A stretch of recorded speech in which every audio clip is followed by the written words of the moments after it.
I had just stepped into the yard after my sister's funeral when I saw my mother's wedding dress, the only keepsake left after 40 years, draped over the flower bed, soaked and caked with mud. My daughter-in-law stood in the doorway and said coldly, "My child needs a private room. That pile of trash just needs to be thrown out." That sentence shattered the grief I hadn't finished grieving. My son only shrugged and said nothing. When I bent down to pick up the wedding photo frame, she walked right past me, her heel crushing the glass. A shard cut my hand and I didn't even feel it. My throat tightened, my heart clenched, the feeling of being humiliated in my own home. I quietly took out my phone, photographed everything, and sent it to the one person who knew I'd been wary of this. That night, I didn't cry. I only whispered, "If she wants a war, I'll make sure she tastes defeat under my own roof." If you're still listening, tell me where you're watching from. Every comment you leave is another mark in this journey. And if this story has touched you, don't forget to hit like so it can reach even further. My name is Vivian Cole, 65 years old, living in the suburbs of Portland, Oregon. I had just returned from Phoenix, Arizona, after my sister's funeral, the last person in my family who ever called me little sister. The flight was long, my body tired, my heart empty, yet the scene in the front yard jolted me awake like a bucket of cold water. This house, the 2-story cedar home with dark brown shingles, has been where I've lived for more than 30 years.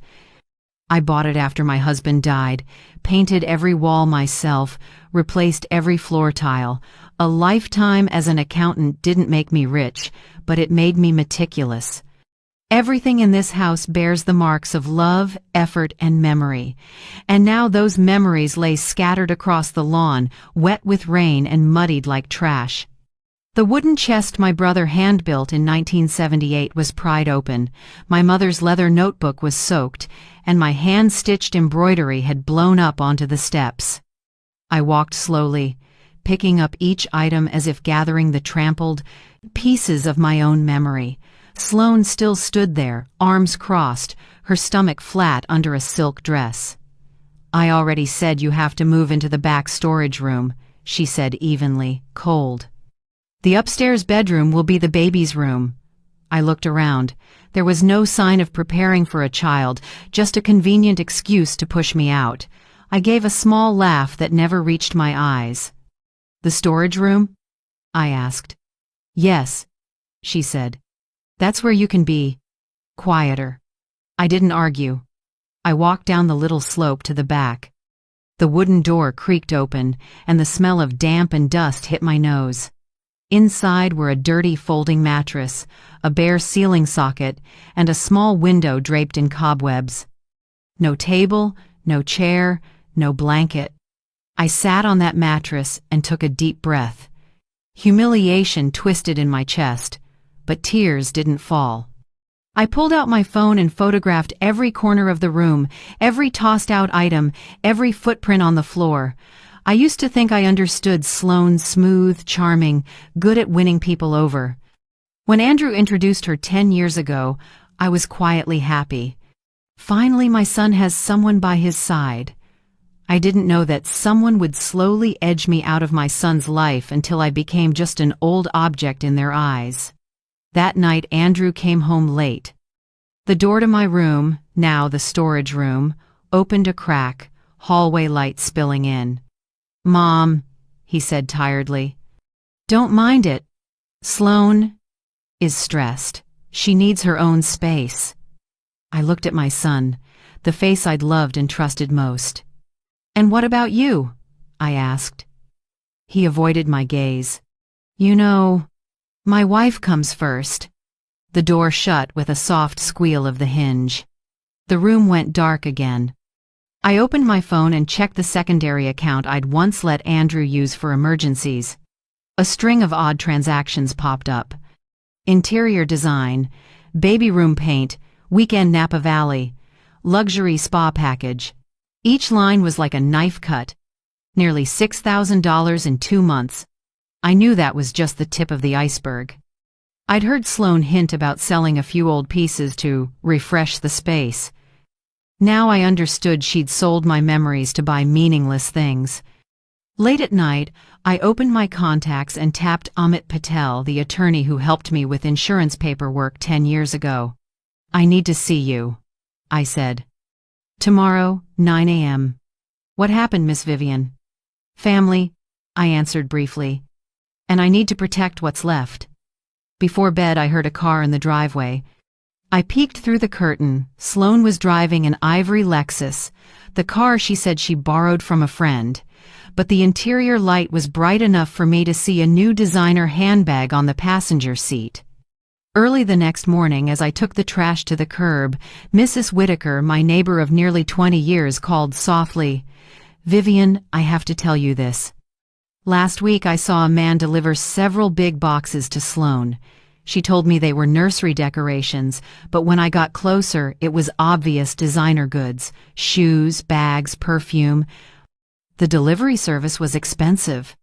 I nodded, thanked her, and said nothing more. In my head, the fragments of suspicion clicked into a complete picture. I went back inside and looked around the cold little room. Every grain in the wood floor felt like it was whispering something. I sat on the edge of the mattress, took out a notebook, and wrote the first line with blue ink. March 14th. Begin collecting evidence. Then, I told myself, quietly but firmly, if I have to stay in a storage room, I'll stay there as a plaintiff, not as a freeloader. I closed the notebook and looked up at the dim ceiling. For the first time in years, I didn't feel weak. I felt like a woman who knew exactly what she was about to do. The next morning, when the first sunlight cut through the dusty little window of the storage room, I woke heavy-hearted. I'd only slept a few hours. A sharp pain in my chest made me sit up and breathe deep. Beside the folding mattress was my old suitcase with the few things I still kept, some clothes, a chipped photo frame, and the expense ledger I'd carried everywhere since working as an accountant at the city's architecture office. I opened it, line after line, tidy and careful. Every roof repair, pipe replacement, furnace maintenance, I had recorded the date, cost, and contractor. I always thought that habit was pointless until now. I grabbed my laptop, opened my bank account, and matched each item to the handwritten ledger. On the very first line, my heart squeezed. Interior design, $12,800. Under it, baby room decoration, $3,400. Spa maternity retreat, deposit $2,500. Napa Valley weekend, $7,900. One by one. Over 8 months, the total pulled from the secondary account I'd let Andrew use for emergencies added up to $86,400. I didn't need to be an accountant anymore to understand. This wasn't family expense, it was indulgence on my dime. I leaned against the wall, breathing deep to steady myself. 10 years ago, when Andrew got married, I added his name to a secondary account because I trusted him. I thought it would make emergencies easier. That emergency turned out to be vacations, designer bags, and pastel walls I never agreed to pay for. I turned off the screen, closed the ledger, and fought the tremor in my hands. I went upstairs to find more evidence. The living room where my mother's walnut cabinet once stood, the one she scrimped for all year to buy at the antique market in 1962, was now bare. In its place stood a shiny, sleek, soulless piece. I froze, hand touching the empty spot in the floor where the old cabinet used to be, a chill running up my spine. I stepped onto the porch where my father's rocking chair had always sat. I'd repainted it last year, keeping the scratch on the left arm as a keepsake. Now, only a lighter square of tile remained, a mark of absence. I went back in, opened my phone, and pulled up Marketplace, the app the kids use to sell second-hand things. I typed a few keywords: walnut rocking chair, vintage, Portland. Dozens of results appeared. I scrolled and my heart stopped for a moment. A listing had expired 3 days ago, but the thumbnail was still clear. My father's chair, the scratch on the left arm, exactly as I remembered. Below it, sold. $650. I set the phone down, took a long breath, but couldn't stop the short gasps. An object is just a thing, but to me it was memory, proof that I had existed. And now Sloan had sold everything piece by piece. I didn't scream, and I didn't call Andrew. Instead, I opened my laptop and created a new folder. Across the screen, I typed, "Case, Sloan." I dropped in everything: photos of the belongings thrown into the yard, shots of the storage room, the missing cabinet, the chair listing, the bank statements, the saved ad images. Every file was carefully named: 01 _ entryway.jpg, 2 rocking chair ad, PNG, 3 bank statement, PDF.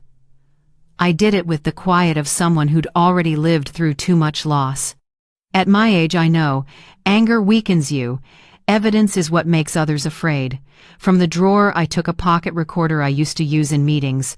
I charged it and tested the mic. The little red light blinked steady. I slipped it into the coat hanging behind the door. While I was plugging it in, footsteps sounded in the hall.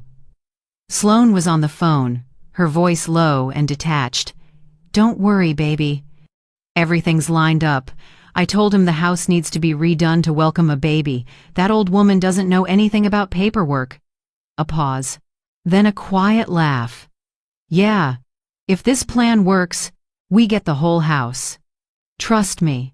I closed my eyes, clenched my fists, and forced myself not to fling the door open. I needed to be silent. I needed her to believe I was weak, that I'd given up. When her footsteps faded, I opened my eyes, heart still racing. I opened my notes app and typed, "Call on March 15th, 8:27 a.m. Got the latter part recorded. Check levels." I saved it and set the phone down. At noon, I brewed myself a black tea and stared out the window at the little garden. The daffodils I'd planted last year still bloomed despite weeds and dead leaves. I thought of my mother, my father, and the sister I just lost. They used to say, "You're the one who keeps the house." But sometimes, to keep it, you have to clear out what's destroying it. I took a sip. The gentle bitterness spread across my tongue. And I understood it was time to clean house for real. That afternoon I walked the property as if just checking things. In reality, I was memorizing locations, cabinets, the safe, the file drawers, the boxes holding bank records. I found the original 1993 purchase contract, the roof repair invoices, the homeowner's insurance papers, all in my name. I tucked them into a manila folder, sealed it, and locked it away. When night fell, the house sank into silence. From upstairs I heard Sloan's soft laugh on the phone, glasses clinking, low jazz playing. A house once filled with loving voices had become a stage, where I was forced to play the harmless old mother. But behind the curtain I had my own plan. On my computer, I created a subfolder under Case Sloan, Dinner, Plan. I typed the first lines, short and clear like an old finance report.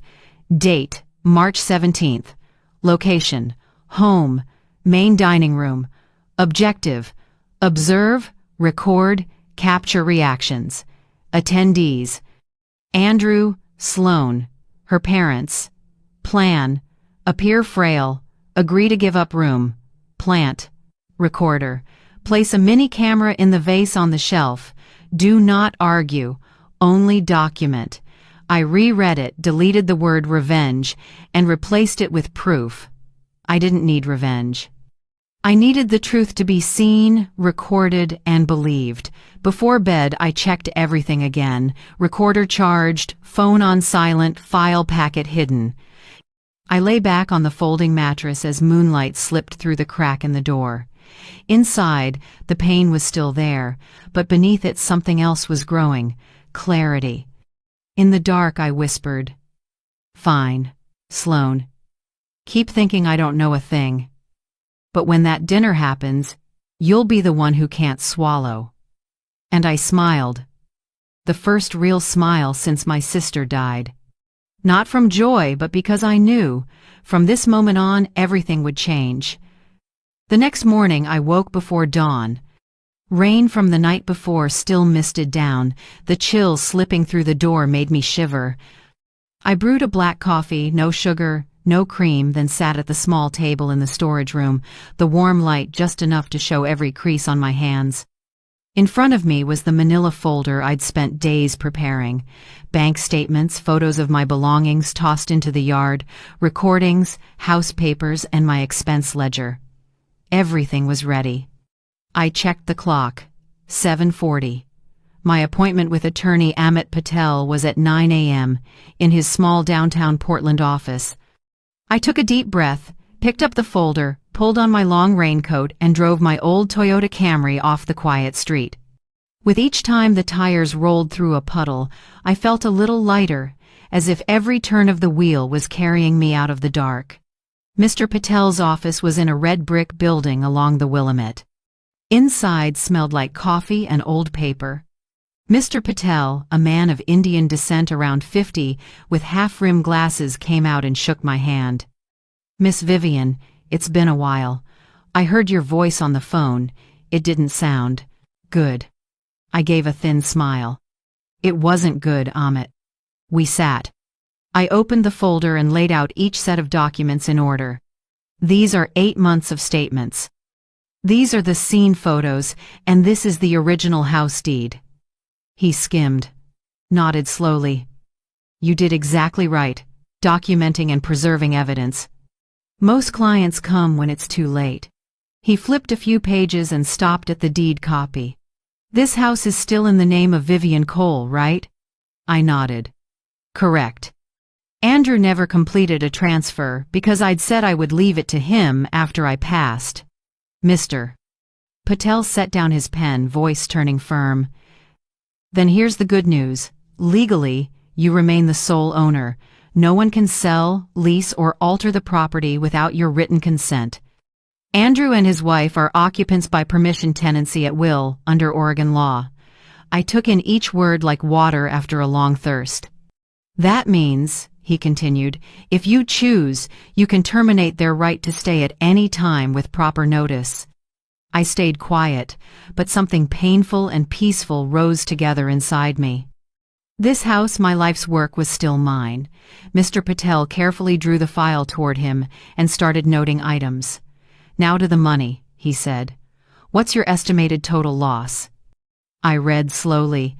$86,400 withdrawn, not including heirlooms, the walnut cabinet, the rocking chair, embroidery, estimated another $12,000. He nodded. "We'll appraise the full loss and prepare a detailed inventory. Everything sold, withdrawn, or destroyed goes into the restitution claim." He opened his computer and typed quickly. "First, protect your finances. I want you to 1. Change all bank passwords, including retirement accounts. 2. Disable Andrew's secondary card today. 3. Turn on transaction alerts by email. 4. Remove utilities from Andrew's name if any are tied." I wrote each line. "All done. Today," I said. He leaned in, voice low. "Do you want to file suit immediately?" I thought, "Not yet. I want to give them one last chance to understand consequences." He nodded and scribbled a few lines on a pad. "Then we start with a formal notice. In it, I'll propose a lawful lease for Andrew and Sloan at $1,650 per month. Set a plan to repay the $86,400 over 48 months with a minimal 2% interest to formalize the debt. Add a breach clause. If more than 30 days late, the lease terminates and they must vacate within 21 days under Oregon eviction rules." I looked at him, window light reflecting on his lenses.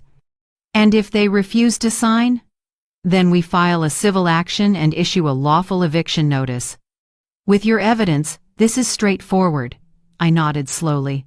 "One more thing," I said. "I want a clause.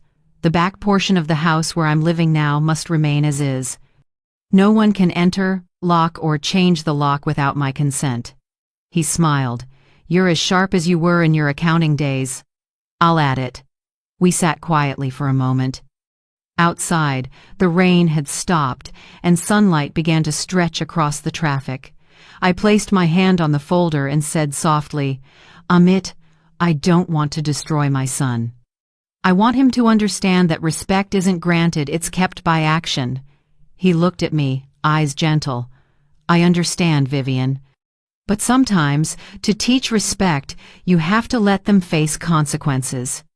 He slid a document across and pointed to the signature line. "This is the legal authorization for me to represent you through the whole process." I signed, my handwriting steadier than I expected. As the pen lifted, it felt like laying the first brick of a wall to protect myself. "The letter will go out within 48 hours, he said. "You'll get a copy by email and a printed copy by mail. I'll prepare a backup in case they try to deny receipt." I nodded, gathered the papers, and placed them back in the folder. Before I left, Mr. Patel asked, "Do you want me to state the reason as a dispute over use of property or as unlawful occupancy?" I smiled. "Call it unlawful occupancy. I want them to read that loud and clear." We shook hands. His grip was warm and firm, offering a rare sense of safety in the chaos. When I stepped out of the building, the rain had fully stopped, and midday sun made the river sparkle like a strip of silver. I stood for a moment, breathing the damp air, listening to sparrows on the roofline. It had been a long time since I felt this calm. Not because it was over, but because, for the first time, I knew I was doing the right thing. I got in the car and turned on the radio. An old jazz track came on, the kind Andrew used to play as a kid while doing homework at the kitchen table. I smiled sadly, but didn't turn it off. I let the music carry me back along the road home, the road where now I knew every brick, every shingle, every window still bore my name. And inside me, a voice whispered, slow but clear, "Fairness and respect. That's all I want, and I will have it." I got a text from Andrew that noon. "Mom, let's have dinner as a family tonight. Sloan wants everyone to talk calmly and find a solution." A solution.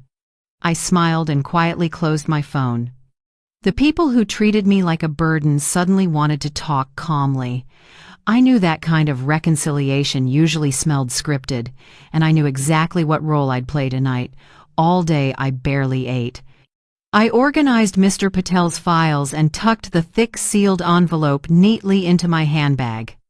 By late afternoon, I showered, combed my hair, and put on the blue knit dress, the one my sister once said made me look both classy and steady. I looked in the mirror at my eyes under the warm light. The sadness of the past 2 weeks was gone. What remained was something quiet, cool, and very clear. Around 6:30 p.m., the smell of food filled the house. Roast meat, sauce, and buttered bread, the dinner looked more elaborate than usual. I went upstairs, listening to the chatter from the dining room as I walked. Sloan stood in the kitchen, busy, the corners of her mouth lifted in a smile too practiced to be natural. Her parents, Gregory and Elise Mercer, were already seated, pouring wine. I'd never liked them. He's the type who speaks with a built-in sneer, and she always half smiles, like she's taste-testing other people's patience. "Vivian, you finally came up," Sloan said, voice soft but sharp. "We just want a peaceful dinner, no tension." I sat across from them and glanced at the neatly folded white napkin in front of me. "I hope so too," I answered slowly. "It's been a long time since I've seen anything like peace in this house." Dinner started. Knives and forks clicked against plates in steady little chimes. No one spoke for the first few minutes, just the sound of wine being poured and Sloane's fake laugh when Elise talked about an acquaintance opening a senior living facility in Eugene. "It's wonderful," Elise said, looking at me. "At your age, having a quiet place with attentive care is what anyone would want." Gregory nodded and added, "Right. At this age, living alone can be inconvenient for both generations. A senior facility makes it easier on everyone." I set my fork down and looked up. "You're talking about me, aren't you?" Elise took a sip of wine. "Oh, we're just suggesting it because Sloan says you've been tired. Andrew worries about you too." I gave a small smile that made the table pause for a beat. "I'm not tired. I'm just busy counting how many things that used to be mine have disappeared." The air in the room dipped. I looked at Sloan. Like my mother's walnut cabinet. Or my father's rocking chair. She sighed theatrically and ducked the topic. "Mom, we're just trying to brighten the house. Those old things don't fit the style anymore." I kept quiet, cut another small piece of meat, and chewed slowly. It felt like even the meat knew what I was waiting for. Gregory stepped in, aiming for neutral. "Sloan and Andrew are thoughtful. But maybe they need more control over managing the family finances. Young people have their own way, Miss Vivian." That was my moment. I set down my utensils, dabbed my hands with the napkin, and opened my bag. Mr. Patel's envelope slid out thick, and I set it squarely in the middle of the table. "In that case," I said, voice light as a breeze, "let's make the finances clear." All eyes turned to me. I opened the envelope and pulled out the letter on Patel and Associates letterhead. "This is a legal notice. From now on, Andrew and Sloan will sign a formal lease at $1,650 per month. They will also repay the $86,400 withdrawn from my account over the past 8 months, over 48 months, with 2% interest." Gregory's wine tipped over the rim and dripped onto the tablecloth. Elise held her breath. Andrew sat frozen. "Sloan." She just smirked. "You don't have to do this," she said tartly. "I didn't expect you to turn everything into spreadsheets like some professional manipulator." I lifted my head and met her eyes until she had to swallow. "I used to be an accountant, yes. And I'm also the person who still holds title to this house." Then I took out my phone, opened the Case Sloan folder, and turned the screen so the whole table could see. My father's rocking chair was right there, the scratch on the armrest and the words, "Sold, $650 underneath. "Elise," I said, "if it looks familiar, it should. Your daughter sold it. Along with a lot more." The air went thick as syrup. Andrew's hands shook as he set down his glass. "Mom, what are you saying?" "I'm saying the truth," I said, "and I've documented everything. Statements, receipts, listings. I don't need to shout. I just need evidence." Gregory flushed and stood. "You're threatening my daughter in our house?" I tilted my head slightly, voice calm in a way that surprised even me. "Wrong. This is still my house, and this envelope is the last chance for my son and his wife to stay here with basic decency." No one spoke. The wall clock ticked, ticked, ticked, like a countdown to an explosion. Sloan let out a short, hard laugh. "Pathetic. You think you can scare me with paperwork? I'm pregnant, and you're throwing a pregnant woman out of a house. Do you feel inhuman?" I leaned back, eyes never leaving her. "Really?" I asked, soft as air. "Then when will you show me the prenatal results?" The question hit the table like a brick. Silence. Andrew turned to Sloan, eyes spinning. I thought. You said." Sloan shot to her feet and slammed her spoon down. "I don't have to prove anything. She just wants to divide us." I didn't say more. I just looked at Andrew, my eyes sad but steady. "Son, I've lost too much by staying quiet. From now on, I won't be quiet." The room went still. Gregory grabbed his coat, muttered something, and tugged Elise away from the table. Sloan stood there, pale, lips trembling. Andrew couldn't form words. I stood, slid the envelope back into my bag, and said softly, "I'll leave the letter on the kitchen counter. You have 48 hours to read and sign." Then I left the dining room. Behind me, dishes clattered, the sound of a dinner breaking apart, like ice cracking underfoot. Walking down the stairs, I didn't feel shaky, just relieved. Maybe because for the first time, the scale tilted toward what's right. I went into the two together. The storage room, now my strategy room, sat on the folding mattress and looked out the window. Outside, the first snow flurried, drifting down like ash after a battle. But inside me, a clear, steady flame kept burning, and I knew the real fight was only beginning. That night the house was dead quiet after the emotional storm. I thought it had all ended with the shattered spoon and my son's exhausted stare, but close to midnight, a soft knock sounded at the storage room door. 3 knocks, hesitant, weak. I sat up, turned on the lamp, and watched the door tremble. "Mom, it's me." Andrew's voice was hoarse, tired, broken.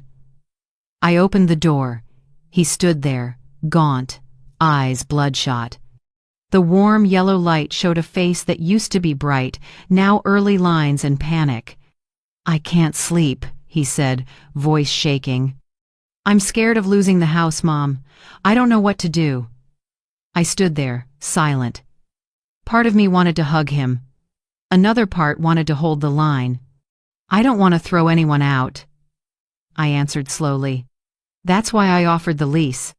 If I wanted revenge, I would have changed the locks a long time ago." Andrew dropped his head, fingers laced tight. "Sloan, she said if we don't have this house, she'll leave me. I don't want a divorce, Mom. I'm just scared of losing everything."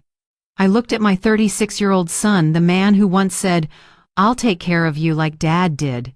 Now he was just a big kid, tied up by fear and lies. I sat on the edge of the bed and motioned for him to sit across from me. "Tell me, Andrew, who sold your father's chair? Who decided to withdraw the money?" He took a slow breath. "Sloan," she said, "your old stuff made the house look poor. She said our friends would laugh if they saw it."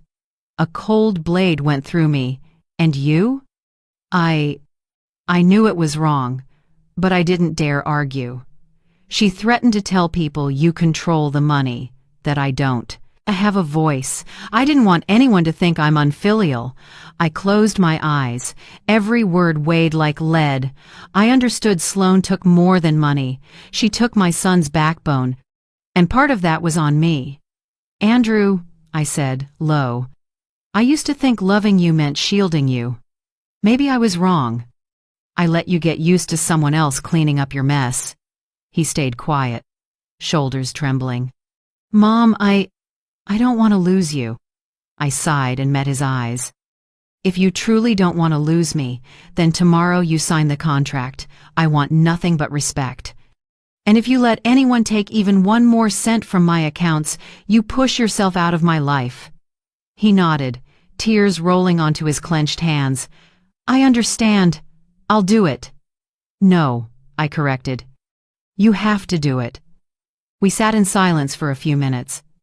The living room clock ticked steadily. When Andrew stood, his shadow stretched long and shaky across the floor. "I know you're right," he said, "but I don't know if I'm brave enough to face her." I watched him walk up the stairs, my heart sinking. My door closed, leaving a heavy quiet behind. I sat there staring into the dark and realized sometimes a mother's love is a double-edged knife. It can save, or it can make someone so soft they forget they can stand up on their own. I took out my phone and opened my messages with Mr. Patel. I typed a short line, "Tomorrow at 9 a.m. They'll be there. Prepare the contract." After sending it, I turned off the main light and left the desk lamp on. In its dim glow, the little recorder on the shelf blinked red. I'd left it running since early evening. I was about to lie down when soft steps crossed the upstairs floor. A door clicked shut. Then Sloane's voice, small but clear, came through the paper-thin wall. "I told you, just a few more months. Just a few more. Once that old woman signs all the papers, I'll say I had a miscarriage. No one can blame me then. People say family is the safest place. But sometimes it's where you have to learn to protect yourself. If you've ever been deceived by family, would you choose to forgive or let justice speak? I want to hear your thoughts. Just one comment says a lot. A pause. Then a man's voice over the phone, low and distant. You sure? Sure. This house is worth a little more suffering. I went rigid. Every word dripped acid onto my heart. Miscarriage, a lie preloaded and planned in detail. The pregnancy itself was likely just a show. I didn't jump up. I lay still, eyes open in the dark. My heartbeat pounded in my ears like a drum. Part of me shattered knowing my son had been fooled this far. Another part, colder, turned to steel. I looked at the recorder. The red light blinked, steady. I knew that conversation was saved. The room was still cold, but inside me, a slow flame rose, not the burning kind, but the kind that hardens resolve. I pulled up the blanket and whispered into the dark, "Go on, Sloan. Keep lying, keep scheming. This old mother isn't as stupid as you think." Outside the window, rain started, ticking steadily. I listened to each drop, like counting down the minutes until the dawn when justice would start to speak. The next morning, Portland wore a thin veil of fog. The early sun hadn't pierced the gray. The streets were slick and shimmering after the night rain. I sat in the back seat, hands on my file bag. Andrew drove in silence, and Sloan sat beside him in black sunglasses, lips pressed tight. No one spoke. The air in the car was heavy enough that I could hear the soft hiss of the vents. Mr. Patel's office was on the third floor of an old building near the river. When we walked in, he was already waiting, white shirt, blue tie, serious but calm. On the table, a neat stack of documents and 2 silver pens. "Thank you for being on time," he began, voice light but firm.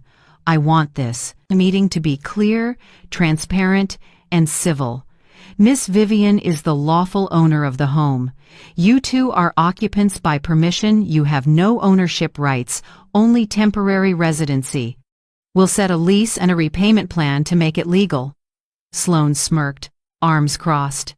"I don't need a law lecture. I'm only here because Andrew said I had to be." Mr. Patel adjusted his glasses and looked at her through the lenses. "Very well. I'll go straight to terms. Rent at $1,650 per month, a 1-year lease with automatic renewal if paid on time.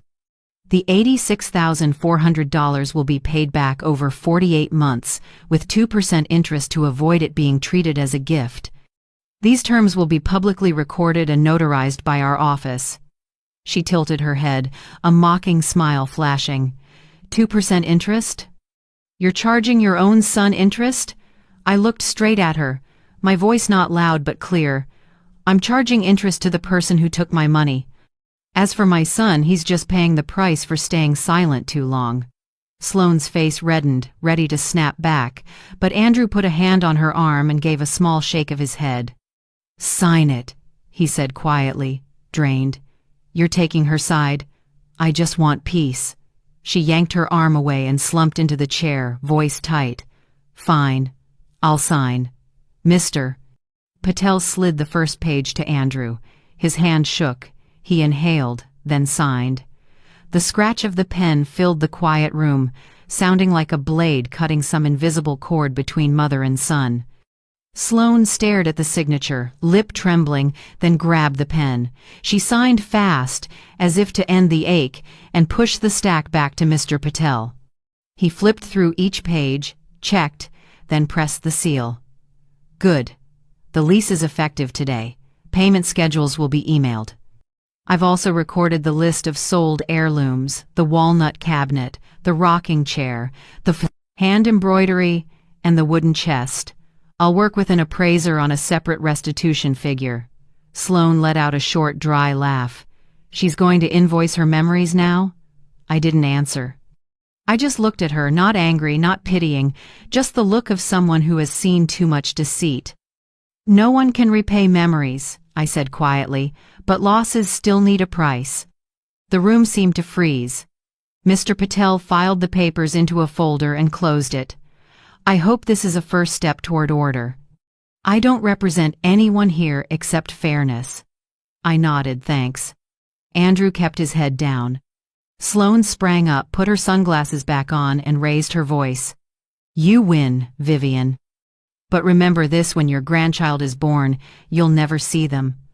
I stood, picked up my bag, and faced her, voice low but steady.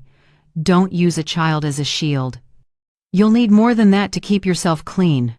Her smile vanished. She turned, dragging Andrew out.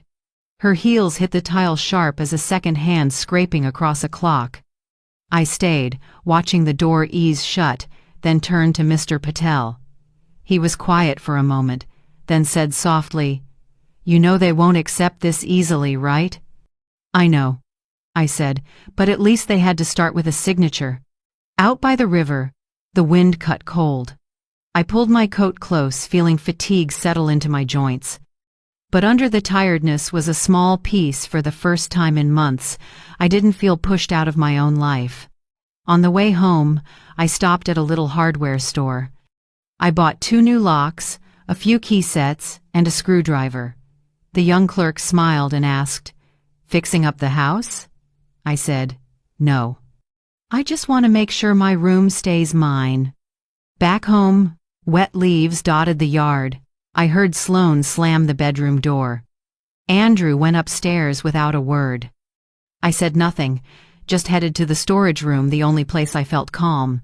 I changed the room's lock, turned the key, a few times to be sure, then slid a small cabinet in front as a second barrier. The dry scrape of metal on metal sounded harsh, but each click felt like reclaiming another piece of ground. On the table, I sorted the newly signed papers into a hard plastic sleeve and sealed it. Then I called a storage facility out in Beaverton, the one I'd used when I moved a decade ago. I'd like to rent a small unit, about 40 square feet, I said. I need a safe place for a few valuables. The man on the line set an appointment for the next morning. I wrote down the address and closed my notebook. By evening, I gathered what was left. My parents' old frame, a few of my sister's books, my mother's knit scarf. I wrapped them carefully and took them to Mrs. Whitaker's. She opened the door, startled. Vivian, dear, you look so thin. I smiled, keeping it light. Just leaving a few things here. My room doesn't feel safe. She took my hand, warm, firm. Leave them here. I'll watch them. Don't worry. By the time I got back, dusk had faded. The house was strangely silent. I switched on the storage room light. The yellow glow washed over the blotchy wall. I sat, leaned back, and the waves of exhaustion rolled in. Then a stab of pain hit my chest. My head swam, my breath went shallow. I pressed my hand to my chest and tried to breathe deep. My pulse skittered fast and messy. The room blurred for a few seconds. I tilted my head back, closed my eyes, and listened to my heartbeat thudding out of rhythm. I thought of Andrew, of his shaking hand as he signed, of eyes that looked like he'd lost himself. I thought of Sloane, with her cold smile and last threat. I thought of the house that used to be full of laughter, now just a place of wandering shadows. The pain eased. I forced my breath slow and shut my eyes. In the dim room, I heard the rain begin steady, slow, cold. It laid a dull film over everything, like a curtain hiding my loneliness. I whispered, barely a sound. Just get through tonight, and tomorrow everything will be different. But deep down, I knew tonight wasn't peace. It was only the quiet before another storm. I don't remember exactly when I passed out. I just know the rain was still falling off the eaves when I collapsed right at the storage room door. My chest cinched tight like a steel cable, my breaths grew short, and the new set of keys slipped from my hand. Something sounded far away, maybe Mrs. Whitaker shouting my name, then everything dropped into an icy void. When I opened my eyes, the white ceiling of Providence Hospital hung above me. The familiar smell of disinfectant made me shiver. A white coat leaned in. A gentle male voice said, Mrs. Cole, you're awake. You had a stress-induced pre-heart attack event. Thankfully, your neighbor called an ambulance in time. I blinked and tried to speak, but my throat was dry and raw, an IV in my arm, the needle cold. The door eased open. A nurse came in, followed by Mrs. Whitaker, her eyes red. "Vivian, you scared me half to death." I knocked, and no one answered. Good thing I heard something fall inside. I managed a weak smile and squeezed her hand.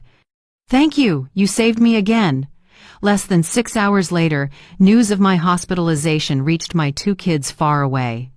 By afternoon, the door flew open and I heard the familiar footsteps. Hannah, my daughter, reached me first. Her brown hair was pulled back, her face thinner than the last time I saw her. Behind her was Lucas, my youngest, the one who calls me weekly but hadn't been home in 2 years. "Mom!" Hannah's voice broke as she hugged me. Lucas gripped my hand and leaned close. "The doctor said it was down to minutes. Do you know how scared I was?" I couldn't speak. I just laid my shaking hand over theirs, the warmth slowly easing my heart. The pain in my chest lingered, but inside, it felt like someone had just lifted a boulder. An hour later, the doctor returned, serious but compassionate. "You need complete rest and to avoid stress for at least 90 days. Your heart's more fragile than average. We'll prescribe blood pressure meds, a vasodilator, and recommend a therapist to help reduce stress." I nodded faintly, though all I could picture was the house, the place I knew I'd have to go back to, like it or not. After he left, Hannah pulled a chair close and stroked my hair the way I used to soothe her as a child. "Mom, come stay with me for a month. My place in Manhattan has a spare room, a housekeeper, and a private doctor. You need quiet." I smiled weakly. "Hannah, thank you, but I need to stand firm in my own home. If I leave now, they'll think I gave up. And I haven't, you understand?" Lucas perched on the bed's edge, fingers laced, eyes grave and sad. "I'll talk to Andrew, not to take sides, just so he understands how much you've endured." I nodded slightly, gaze far away. "Talk, but don't go in angry. He's fragile, Lucas. The storm already took a piece of him." Hannah bent and pressed her cheek to my hand. "Mom, I promise we won't leave you alone this time." I smiled, eyes stinging. "You're grown. I couldn't ask for more." They stayed the night. I heard Hannah whispering with a nurse in the hallway, and Lucas stretched out on the window bench. Each time I cracked my eyes open and saw the dim light on their faces. Time rolled backward. The 3 kids who once fought over the back seat on road trips were now grown, each with a life of their own. Together again only because their mother had fallen. The next morning, the doctor brought forms for new medical power of attorney. "In any emergency, who do you want making decisions for you?" I looked at Hannah and Lucas. Both of them. "What about your eldest son, Andrew?" I shook my head, calm. "I want everything separated from him for now. I need peace." The doctor nodded. Understood. All that day, Andrew never showed. No call, no text. I wasn't surprised. Sloan likely had him wrapped tight in sweet lies. That afternoon, Hannah set lavender by the bed. The soft scent eased my head. "Mom, anything you need, just say it," she whispered. I gave a thin smile. "Just seeing you safe is enough for me." 3 days later, I was discharged. Hannah and Lucas grabbed the bags, while I walked slowly, one hand on my chest, my pulse still jumpy. Outside, the world had cleared after the rain. Sunlight filtered through the trees, lighting their hair as they leaned into the wind. Pride and sorrow rose together and caught in my throat. On the drive home, Lucas took the wheel, and Hannah sat up front. They chatted softly so I wouldn't have to think. I watched the trees slide by. It was so calm it made me nervous. Calm is often the sign the waves are coming. When we turned onto my street, my heart sped up. The white gate stood wide open. The front yard was strangely bare. The bench, where I used to read the paper, gone. The small wooden sign etched "Cole Home, since 1993, gone. I stepped out, the smell of wet wood and cold earth hitting me. The yard was spotless, none of my things remained. No planters, no flower pots, no doormat. Even the mums I'd planted in early fall were gone, just streaks of mud and fresh tire tracks. Hannah's mouth fell open. "Mom, where is everything?" I didn't answer. I walked slowly toward the door, each step heavier than the last. The storage room lock had been changed. The curtain inside twitched like someone had just pulled it shut. I stopped, breath caught in my throat. The doctor's words rang in my head: cut sources of stress for 90 days. But how does any mother stay calm when the home she sweated to build is being stripped layer by layer, breath by breath? Lucas moved ahead and tightened his hand on my shoulder. "Mom, let me go in first." I nodded slightly and watched. My tall son crossed the threshold, his eyes bright in the afternoon light, reflecting the anger he was trying to hold back. Hannah squeezed my hand, voice shaking. "Mom, you have to be strong. Please." I stood still. Inside me, everything condensed into one quiet question. People can take all the things. Can they take the will of a mother who has almost lost it all? The answer arrived with the last breath of daylight. No, they can't. I was still standing. I still had a heart, a mind, evidence, and my 2 true children at my side. In the pale sun, I looked at the empty house and heard the wind through the trees whisper, "Stand tall, Vivian. Storms drop leaves. They don't uproot." 2 days after I left the hospital, on a damp, cold morning, my phone rang. A familiar woman's voice, hesitant, trembling as if she were holding something back, said, "Miss Vivian, it's Elise Mercer, Sloane's mother. We need to talk, once." Just us. I froze for a beat. Elise, the woman who met my eyes with arrogance at that family dinner, now sounded urgent. I hesitated a few seconds, then answered, "I'm listening."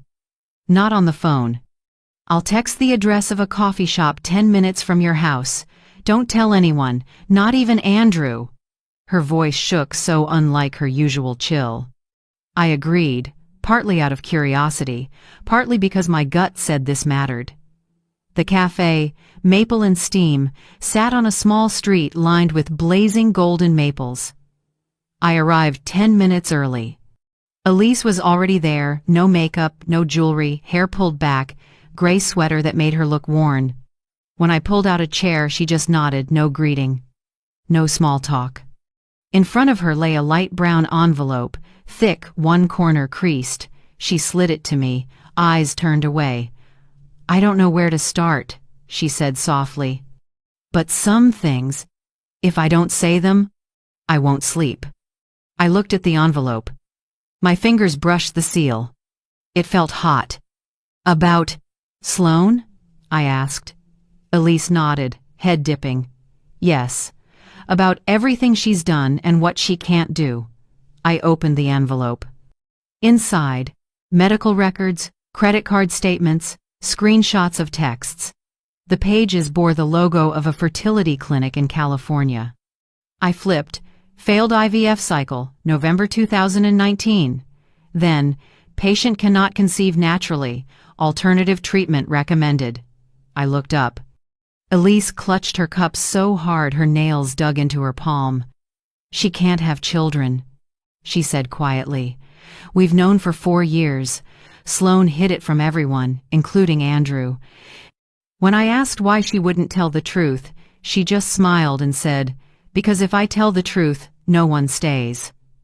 I went still. Each word hit my chest like a blow.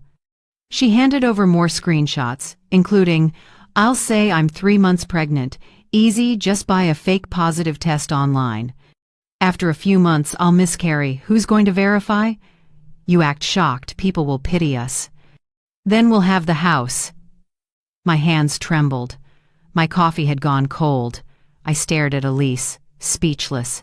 She pulled a tissue and wiped her tears. "I know you think I'm as awful as she is." But I can't keep quiet. Sloan is addicted to shopping, owes more than $42,000 on credit cards. Gregory and I have paid it 4 times, and she keeps going. Gregory doesn't know this. If he found out, it would crush him. He thinks she's perfect.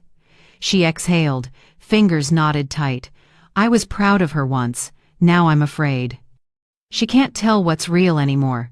She's dragging too many people down with her, including your son. I set the envelope down, my voice low but firm. Why tell me? You could have stayed silent and I'd never know. Elise lifted her red eyes. Because I can't watch her destroy other people's lives. I've stood by too long. I owe you and I owe my daughter the truth. We sat in silence for minutes. The room's sounds faded until there was only the clink of a spoon in porcelain and 2 heavy breaths from 2 women betrayed, one by her daughter-in-law, one by her own child. Right then, Hannah walked in. I'd asked her to come, just told her I needed a witness. She reached the table quickly and shook Elise's hand. Without much explanation, I slid the envelope to my daughter. Hannah took out her phone and photographed every page, every screenshot. Mrs. Elise, thank you, Hannah said softly. We'll send this to Mr. Patel right away. He'll know how to protect my mom. Elise nodded, voice tight. I don't want a lawsuit, I just want it to stop. If Sloan keeps going, she'll lose everything. I let out a small breath. Inside me, feelings tangled, anger, pity, and a strange hollow. This wasn't victory. It was release from an illusion. All the times I'd asked myself, am I being too harsh? Is Sloan really pregnant? They evaporated like fog in sunlight. Hannah put her phone away and squeezed my hand. Mom, let's go. I stood and looked at Elise one last time. Thank you. I know this wasn't easy. She nodded, tears sliding down. No, Vivian, thank you. At least now someone knows I still have a conscience. On the way home, Portland wind slid along the windows, carrying the damp smell of early rain. Hannah drove in silence, eyes straight ahead, while I sat holding the envelope. The papers inside rustled with each bump in the road, as if to remind me the lies now had shape, proof, and weight. I pulled out my phone and typed quickly to Mr. Patel. Now have medical and financial evidence of Sloan's fraud. Sending supplementary file. The message sent. The screen lit and went dark. Outside, the trees along the road were changing color. Fall in Portland is always like this, beautiful and sad, beauty that shows up only after something is lost. Hannah glanced over and asked softly, Mom, do you feel lighter? I gave a thin smile. Not lighter, clearer. Light is when it's over. This is just the start. I opened my contacts and found my eldest. My finger hovered over Andrew Cole for a few seconds. A lump rose in my throat. He was still my son, the boy who once tore around the yard on a red bike. Now he lived inside a trap he couldn't see. I texted, Tonight. Come see me. Alone. No one else. I set the phone down, closed my eyes and leaned back. I didn't know how tonight's talk would end, only that it would change everything, not just for me, but for Andrew's future. Outside, the gray sky sank low with clouds, another rain coming. I shut my eyes, breathed deep, and felt my heartbeat slow, not from fear, but from readiness. At last, after all these years of endurance, the truth had opened its own envelope. And this time, I was ready to face it, not the pain, but the consequences of patience I'd held too long. That night, Portland sank into fog so thick, the streetlights looked melted into the air. I sat in the living room, a small lamp pooled light on the oak table. In front of me, the file Elise gave me, clipped neatly inside a manila envelope. Everything was ready. Around 8 p.m., 3 slow, heavy knocks sounded at the door. I stood, heart pounding, and opened it. Andrew stood there, gaunt, slumped shoulders, gray face. His suit rumpled, deep shadows under his eyes, like he hadn't slept in days. Mom. His voice was hoarse, like a man who'd lost his bearings. I said nothing, just opened the door wider. Inside, Hannah and Lucas sat on the sofa, silent. On the table, the file lay like an unexploded bomb. Andrew came in, glanced around, paused when he saw his siblings. I gestured. "Sit!" He sat, fingers knotted, eyes avoiding mine. I slid the envelope toward him. "Read," I said, low and clear. He hesitated, opened it, and pulled out the pages. I watched his face eyes moving slowly, then stopping.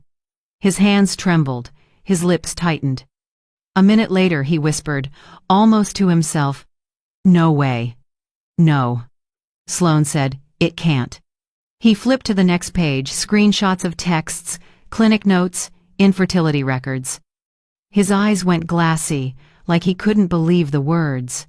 I heard his breath quicken, as if each line was siphoning air from his lungs. "I didn't want it to come to this," I said slowly. "But you need the truth, no matter how deep it cuts." Andrew looked up, eyes red. "Mom, are you sure? Maybe they made a mistake." I didn't answer. I just took out my phone and dialed. "Where is she?" Hannah asked softly. "On her way," I said. I told her to say it to your face. In less than 10 minutes, a car pulled up outside. Sloane came in long coat, pale face. She froze when she saw Hannah and Lucas, a flash of caution in her eyes. "What is this? A family tribunal?" I didn't bite. I pointed to the chair opposite. "Sit, Sloane. You have a lot to explain." She sat, arms crossed. "If this is about the lease, I've got nothing else to say." I pushed the file toward her. "Not the lease, the truth." She looked down, read the first lines, then looked up, her lips twitching. "Where did you get this?" "From your mother," I said. She couldn't keep the secret anymore. Silence. The room seemed to lock in place. Andrew stared at his wife. "Is it true?" he asked. Voice rough. Sloane pressed her lips together and turned away. "It's nobody's business. I just didn't want to lose you, Andrew. If you knew I couldn't have a baby, you'd leave. I was trying to save our marriage." Hannah slapped the table. "Save it by faking a pregnancy and planning a miscarriage?" Sloane snapped back at her. "You don't get it. He promised the house would be his when his mother died. I just wanted to secure our future. This is all because of him." Andrew reeled as if struck. He stood, hands to his head, stumbling back. "Because of me? Because of me you lied to my family? Sold my mother's things? Took money from her account?" Sloane screamed. "You promised, Andrew. You said, 'Mom won't live forever. It'll all be ours.' I just made that promise come true sooner." The sound shattered like glass. The room went deathly still. My heart thudded heavy, but my voice came out startlingly calm. "Happiness built on lies is a sandcastle, Sloane. The first wave just hit." She gave a harsh laugh, stood, voice cracking through tears. "You win, Vivian. You've always wanted to see me fall. Congratulations."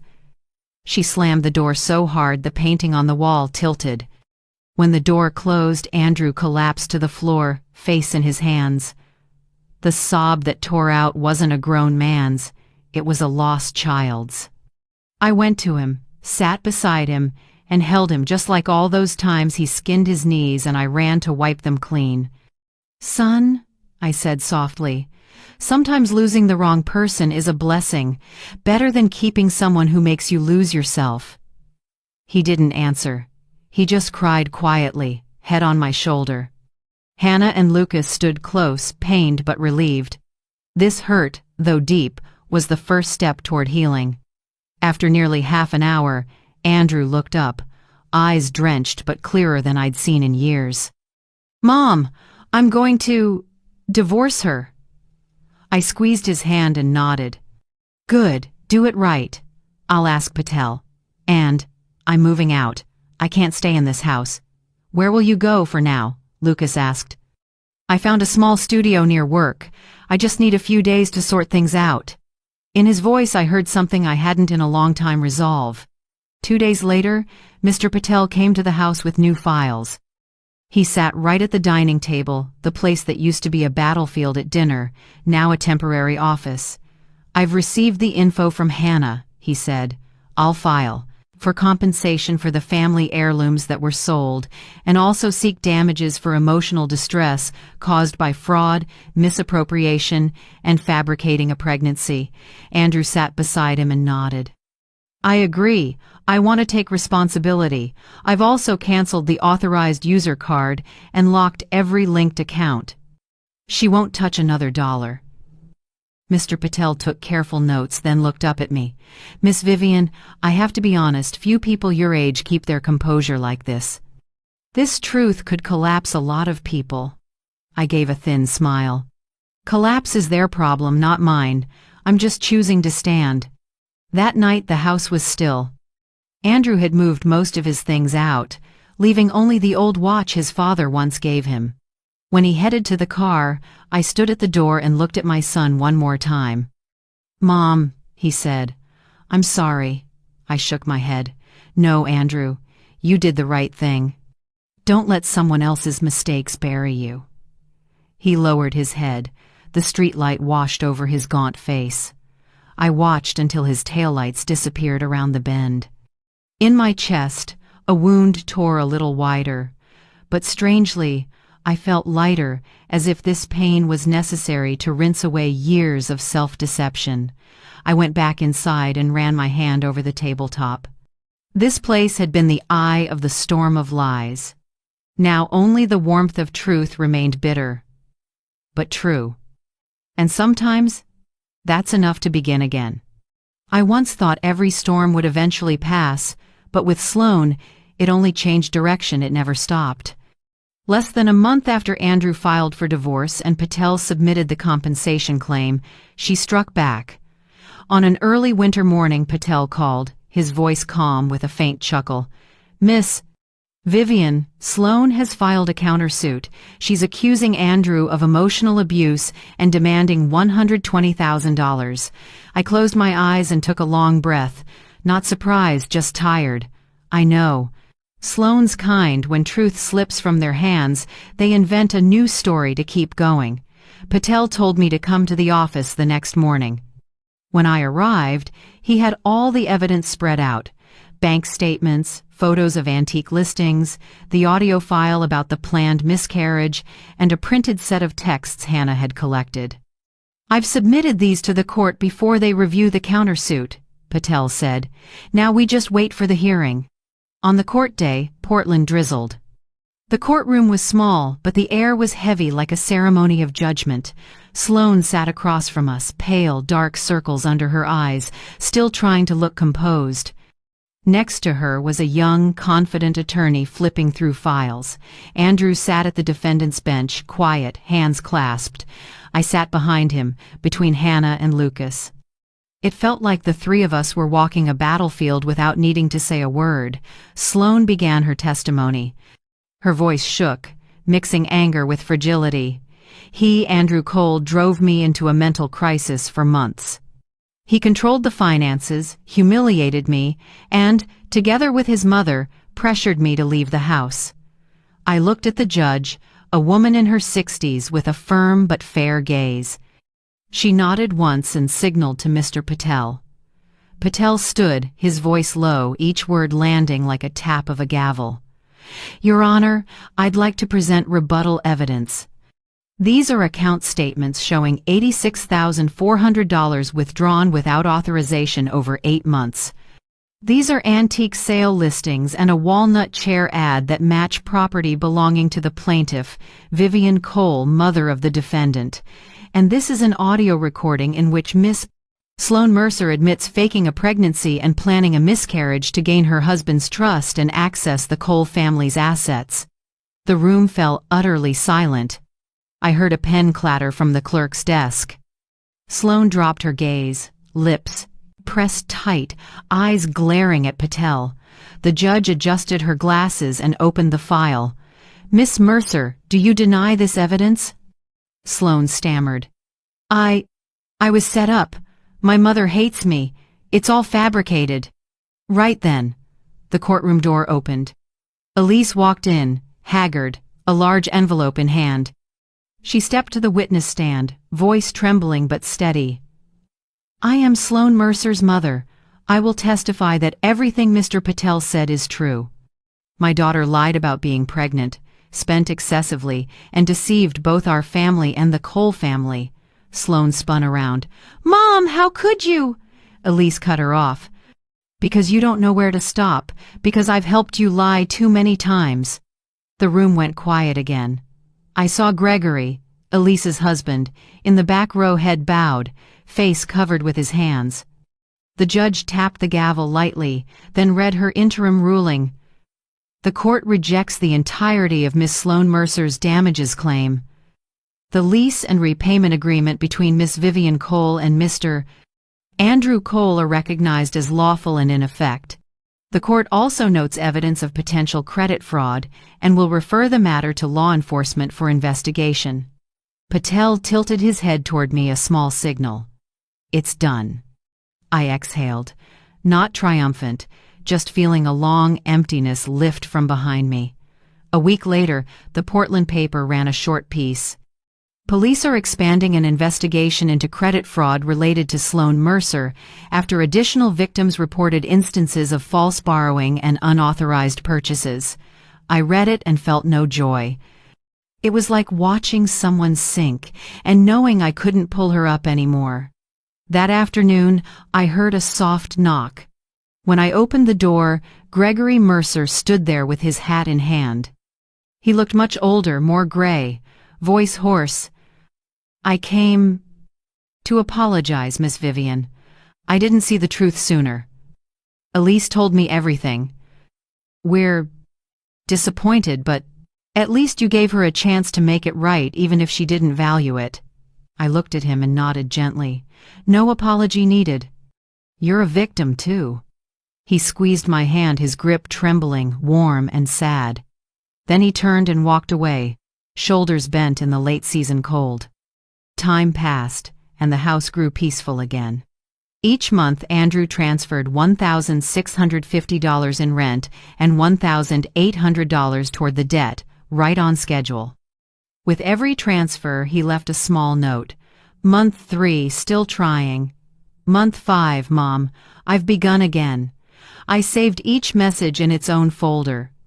Not for the money, but because they proved that clarity can take root in ruin. Patel stopped by once more to show me the final order. "The court has granted the full compensation request. You can rest easy, Vivian. No one's touching your assets again." I just gave a small smile. "Thank you, Patel. Now I only want quiet." The law has spoken for me. Every morning I practice deep breathing, just as the therapist taught.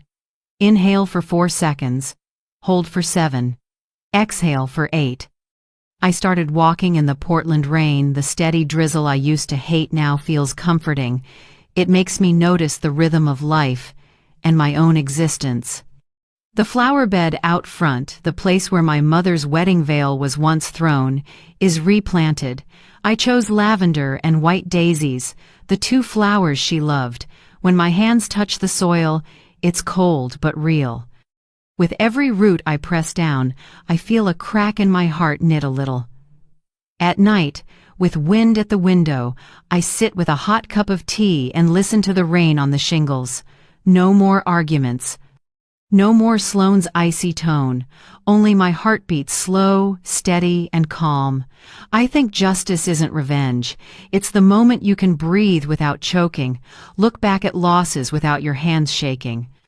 And that night, for the first time in years, I turned off the light without fearing the dark. In the quiet, I listened to the rain on the newly planted bed like a blessing from the past for this fresh start. 6 months passed since the court ruling. Spring returned, and Portland smelled of damp earth and wildflowers. My house, the one that once echoed with fights, was now so quiet I could hear the wind threading the pines. This time, the silence wasn't heavy. It was the hush of renewal. One morning, Andrew called. His voice was lighter, clearer, without the old tremor of exhaustion. "Mom, I did it," he said. "The house paperwork. I transferred everything back in your name. No strings left." I sat silent for a few seconds, listening to my own heartbeat. "Are you sure?" "I'm sure. You've carried too much. I just want to do what's right. This house has always been yours." I nodded even though he couldn't see it. "Thank you, Andrew." "No," he said softly. "I should thank you for not giving up on me."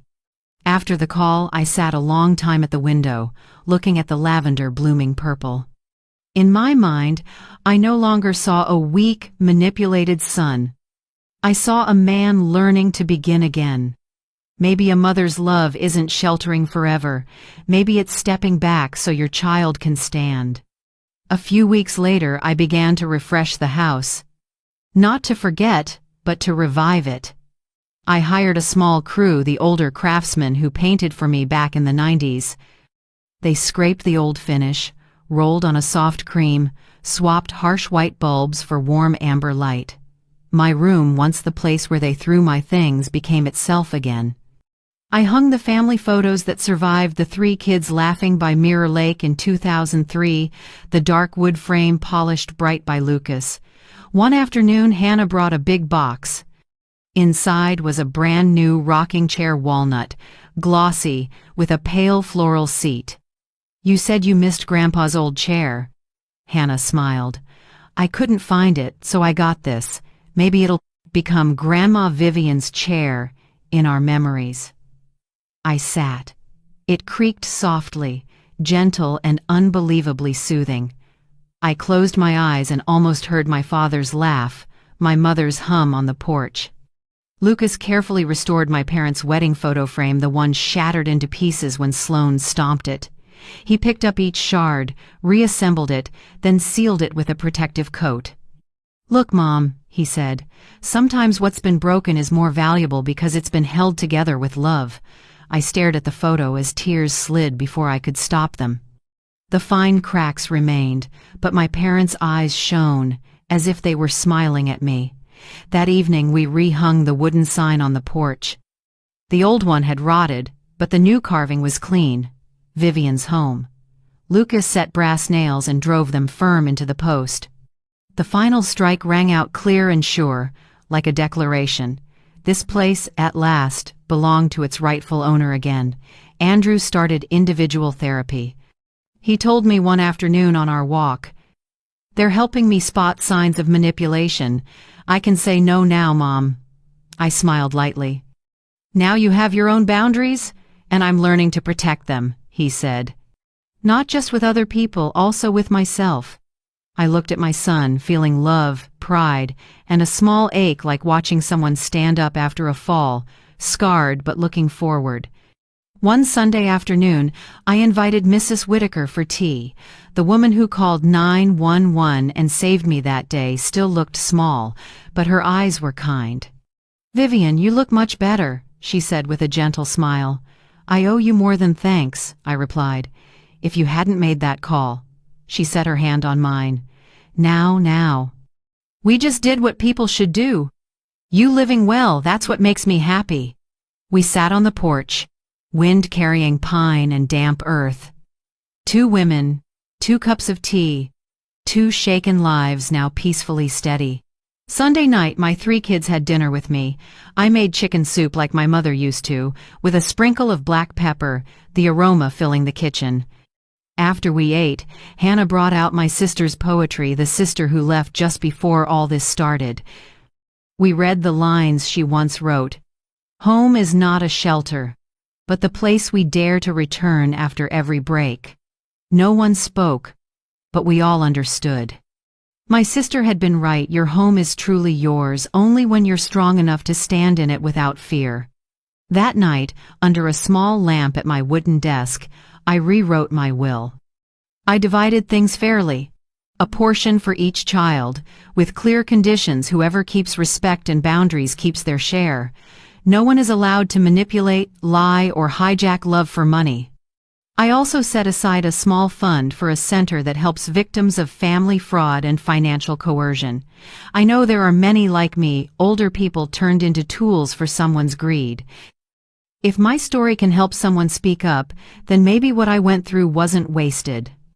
When I finished, I folded the paper and placed it in my mother's wooden box, alongside her old wedding ring and a family photo. It wasn't just a will, it was my last message to the people I love. Night fell. I went back to my room warm and golden, the window open to the scent of pine and spring rain. The rocking chair creaked softly, rain ticked on the porch. I laid my hand on my parents' wedding photo, the lamp reflecting on their faces as if they were looking at me, satisfied. I closed my eyes. No more fear at the sound of a door. No more flinching at the wind. Everything was in place, finally. In that moment, I knew justice, kindness, and respect are the three pillars of this roof. It took me almost a lifetime to learn how to guard them, but in the end, I did. And for the first time in years, I slept well in my own room, with the smell of damp pine, wrapped in a peace no one could take. A year after I saw my belongings scattered across the grass, I stood before the old flower bed, the one once smeared with mud and tears, watering each lavender root with a gentle hand. The scent lifted into the damp air, soft as a blessing. I leaned down and whispered, "It's done." Not a victory cry, but a closing line. A long year of loss and healing. The final word on Sloan came in early spring. The court gave her a suspended sentence along with a restraining order to keep away from me and restitution for other victims she'd borrowed from under false pretenses. I felt no glee, no bitterness, only a hollow quiet like watching a storm drift off, leaving long streaks on the glass. Andrew finished paying off everything he owed me 6 months ahead of schedule. He didn't say much, just sent the money, until the last note popped up. Month 18 complete. Thank you, Mom. I read it and smiled. A sincere apology doesn't need words, only action. And Andrew did that. That afternoon, the whole family gathered in the living room to set up a small memorial for my sister.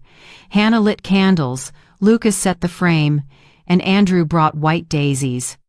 I told my kids and the grandkids about Grandpa's rocking chair, how he used to lull my sister to sleep there, humming on winter nights. The story stretched across generations, tying us together not by blood alone, but by memories and love we kept. As the candles burned low, I told my children, dignity is not a gift to give away. Boundaries aren't coldness, they're love with thought. Anyone who crosses your line without asking doesn't truly love you. Hannah nodded, eyes glossy. Lucas squeezed my hand and whispered, I think you just taught us the most important lesson of our lives. The next day, I tidied the yard, swept dry leaves, and wiped the rain streaks off the porch.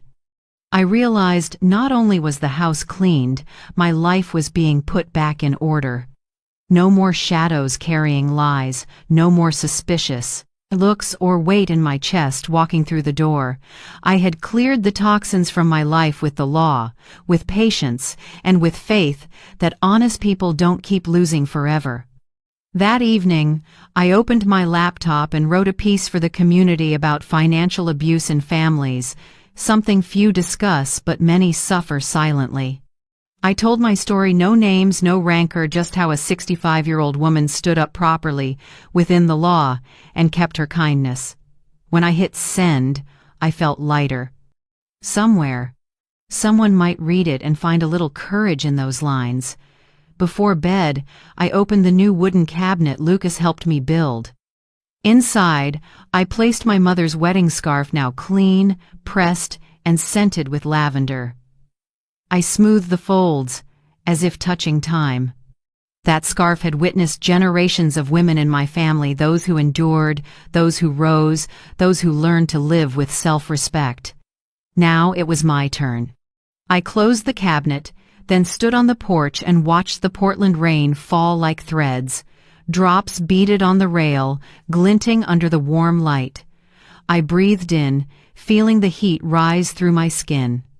Every wound, every storm had become part of a survival story. Inside me, a message rang gentle but firm, not just for me, but for anyone who's been hurt, called selfish for choosing themselves. If they call your strength selfish, smile, because you just saved yourself. Thank you for staying to the very end of my story. If you're still here, maybe somewhere in these lines you saw yourself or someone who hurt you. Life sometimes makes us walk through loss to learn true self-love. I believe every wound can become light so long as we hold on to dignity and kindness. I'm curious, where in the world are you listening from? Leave a comment, share your thoughts on boundaries, on self-respect, or simply on what helped you stand up after days when you thought you had nothing left. If this story touched your heart, a like, a subscribe, or even a small note can help it travel farther to those who need to hear they aren't alone, and they can still begin again. From the bottom of my heart, thank you for listening, for understanding, and for staying with me to the end. Sometimes, one person willing to listen is enough to save a story.